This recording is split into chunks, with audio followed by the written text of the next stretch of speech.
Hello Nidorinas and Nidorinos, I'm KingNido and today we're coming in from Castelia City where the pinches are, oh shuckle, they are going up against the Montana Sylphs, and the Sylphs are having a massive season, and if they win here today, they will move themselves up into first place, whereas the pinches are just trying to get off the bottom of the leaderboard. So with that said, let us know in the comments below who you think is going to win. Will it be the bug types or will it be the ghost types? Let's go! 3, 2, 1, go! But that is right, if they win here today, the Montana Sylphs will move themselves up into first place, as it is Dust Noir and Dragapult starting out for the Sylphs, whereas it is Iron Moth, the Terrestrial Draftee, and Cleavor starting out for the Castelia Pinchers, as that pressure is being exerted early on here by Dust Noir, and the Pinchers are definitely feeling that pressure here this season. They are sitting last place, they are in that wooden crown position. This is horrible to see, they really need to get it together. But it is going to be Dragapult immediately going for that massive Crush Claw onto Iron Moth, lowering the defense here of the Terrestrial Draftee, but it does respond with the Roar of Time. This will be super effective. And it is a one-hit wonder, an impressive takedown of Dragapult from the Pinchers. Cleavor follows up by setting up an early Aqua Ring. This is actually really intelligent here by the Pinchers, as Dust Noir is going to go for the Disarming Voice. This will connect with both bug types for some okay damage, but already that Aqua Ring coming into play for Cleavor. It is going to restore a bit of health here, as it is now going to be Sinister coming out for the Montana Sylphs, as Iron Moth does have to recharge, but did take down Dragapult. That was very impressive. We see Cleavor here going for the Roost, so it is going to make sure it is back at full strength. Not that it has lost much health, but we get the explosion from Sinister.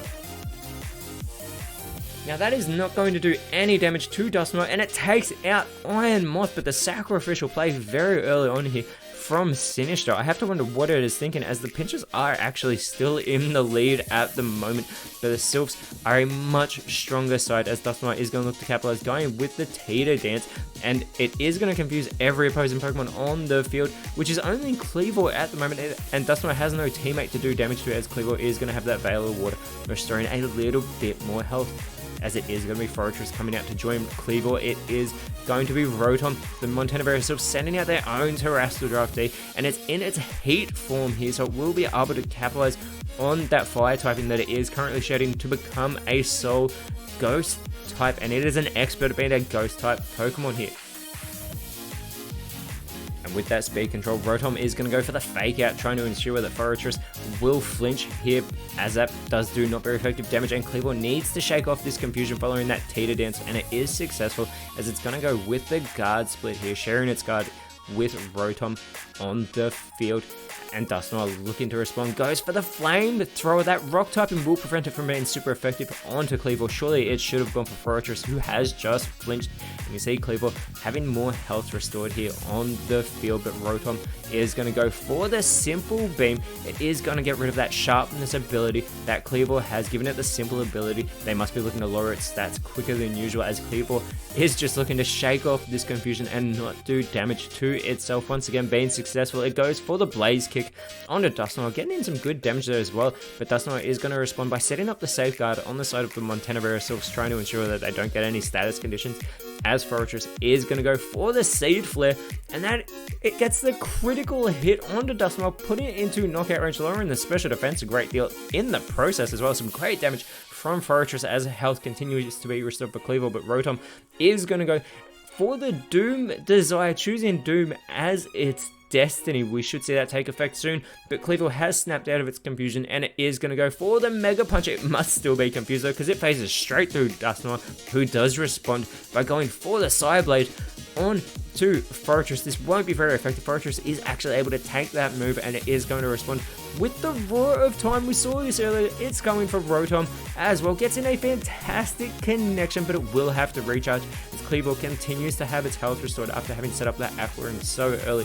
Rotom though is going to set up a Sky Attack, becoming cloaked in that harsh light. We see those wings take flight into the sky. And Cleavor setting up the Magic Room, making it so everybody's held items do lose their effects, and Dust Noir does respond by going with the Water Gun here onto Fortress, who does have to recharge after that Roar of Time.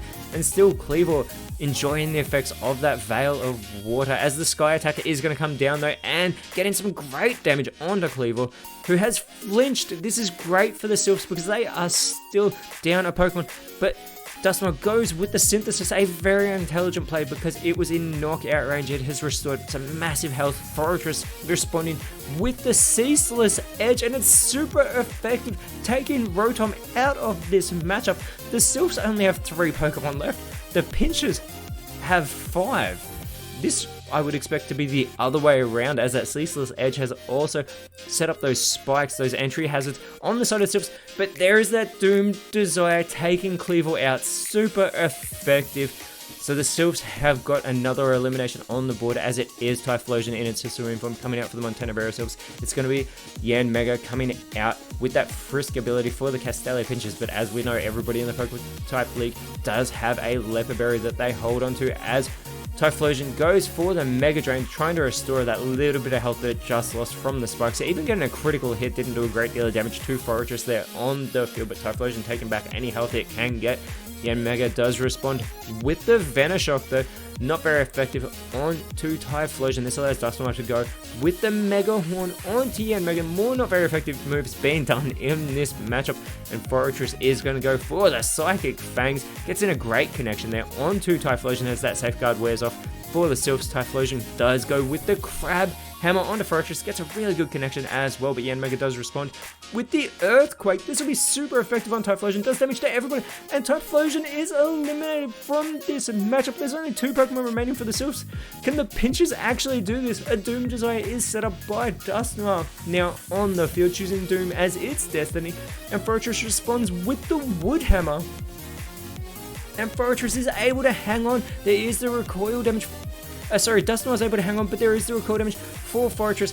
And it is Basculegion coming out as the last Pokemon for the Sylphs. Yanmega immediately going for the Sludge. Not very effective damage once again, but Basculegion has the Poisoning. Can the Pinchers do this? Will they be able to take down the Sylphs? Basculegion does respond with the Fire Lash. This will be super effective onto Yanmega, and it lowers its defense in the process. Dusknoir looking to follow it up, goes with the Thunder Fang, but that's avoided by Fortress. That is crucial because Fortress is going to respond with the Ally Switch, trading places with the Yanmega, not going for the easy Dusknoir elimination here, as that poison is starting to take effect onto Basculegion. The Pinchers are in control. The Magic Room has worn off. Yanmega with the speed control as well goes for the charge. It doesn't go on the offensive, but if it goes for an electric type move soon as it begins charging power, it boosts its special defense in the process. It is an easy target though. The Tailwind is set up by Basculegion, causing that Tailwind to blow from behind the Sylphs, trying to give them that full speed control. Dusknoir sets up the grassy terrain, so anybody at the moment who is touching the ground, which is not Yanmega being a part flying type, will have their health restored. Fortress is going to go for the Psyshock, not taking Dusknoir out of this match, who's been in since the very start. And there's still... oh wait, there's that Doom Desire. Yanmega has been eliminated from this matchup. The Pinchers are not safe yet, as that health is restored for Basculegion and Dusknoir, who is such an easy target. I cannot believe it was able to hold on earlier. Fortress has its health restored, but there is that poisoning offsetting that health restoration that Basculegion just received. It is now going to be Scyther coming out for the Castelia Pinchers. Basculegion with the speed control goes with the Cosmic Power. It needs to go on the offense, but instead it boosts its defense and its special defense here on the field. Dusknoir does follow it up with the Wish, wishing that health will be restored, but the Sylphs can hold on, and they haven't underestimated the Pinchers here. However, the Ingrain from Scyther here, planting those roots into the ground. Fortress with the Zing Zap, and Dusknoir is taken out of this matchup. Basculegion is all by itself. It's got the poisoning to contend with as well, but it does have that grassy terrain here that is going to restore a little bit of its health, as does Fortress, having its health restored, taking it out of knockout range, and there is that poisoning still affecting Basculegion. It needs to go on the offensive. It has that speed control. It goes with the Dragon Rush onto Scyther. Gets a great connection here, but Scyther is going to respond with the Fickle Beam. It doesn't even go all out, but it does put Basculegion into knockout range. Fortress could capitalize, goes with the Ice Beam. 2 beams in a row, but it's not enough to get the job done. Basculegion is still in this matchup, but it is all by itself. There's 3 bug types left. They can do this. The Pinchers can get a victory over the Sylphs. They just need to hang on and keep on the offensive. as Scyther it does have its health restored thanks to those roots as well. There's that poisoning effect in Basculin Legion. It needs to go for something bigger, goes for the Thunder Wave. This is going to slow down Forretress, which doesn't matter, it's already the slowest on the field, but it may make it unable to move. But Scyther needs to go for an attack. It goes for the headbutt, but it faces straight through Basculin Legion. It is immune. Forretress needs to shake off its paralysis. It's successful. Goes for the expanding force. It's going to take out Basculin Legion. And the Castelia Pinchers have just defeated the Montero Barrier Sylphs. What has happened? The Sylphs must have severely underestimated the Pinchers. And where has this from the Pinchers been all season? They've even gotten themselves off the bottom of the leaderboard, and they need to continue to carry this forward because next round they're going up against the Vilestone Breakers, whereas the Sylphs need to not underestimate the Mahogany Explorers next round. But until then, Nidorinos, thank you so much for watching. Let us know in the comments below who you thought was the best on field, and if you enjoyed what you saw, please leave a like, share, subscribe, but more importantly, always remember, you are awesome, and I'll see you when you see me.